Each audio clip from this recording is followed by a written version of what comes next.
Magmula pa sa Sierra Madre hanggang sa mga bulubundukin ng Cordillera, Caraballo, talaga naman mapapabilib sa lawak at yaman ng lupa na maring taniman dito.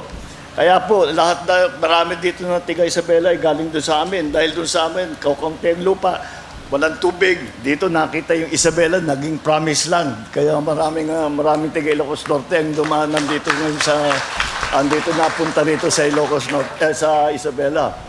Idagdag pa natin ang walang tigil na agos ng Cagayan River, ang pinakamahagang ilog sa ating buong bansa.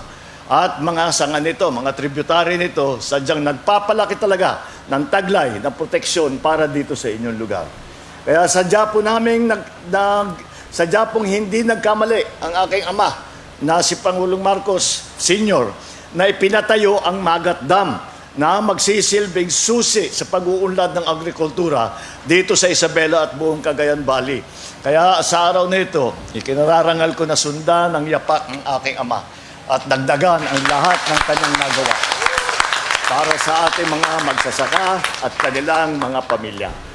Kanina, nauna nang isinagawa ng National Irrigation Administration ang mass acceptance ng 15 solar-powered pump irrigation project at 2 small irrigation project dito sa Region 2. Tinatayang aabot naman sa mahigit 250 hektarya ang mapapatubigan nito na mapapakinabangan ng mahigit 800 at 60 magsasaka.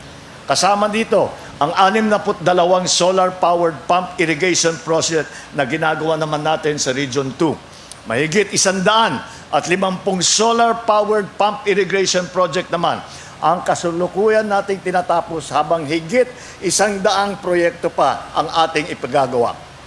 Sa kabuuan, 82 solar-powered pump irrigation project na ang natapos na napagana natin sa bansa mula noong 2023. At tinitiyak ko na sa inyo sa lahat, na dadagdagan pa natin ito sa mga susunod na buwan at sa mga susunod na taon.